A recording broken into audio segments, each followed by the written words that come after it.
नाशिक शहर गेल्या अनेक दिवसांपासून वाढत्या गुन्हेगारीमुळे चर्चेत आहे।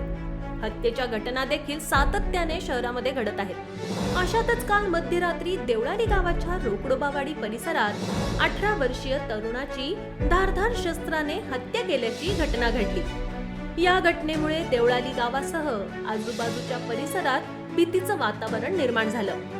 अरमान शेख हा 18 वर्षीय तरुण काल रात्री उशिरा रोकडोबावाडी परिसरात एका सलूनमध्ये बसला होता।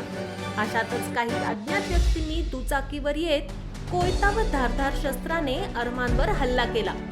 त्याला तेथून बिटको रुग्णालयात दाखल करण्यात आलं, परंतु उपचारादरम्यान त्याचा मृत्यू झाला।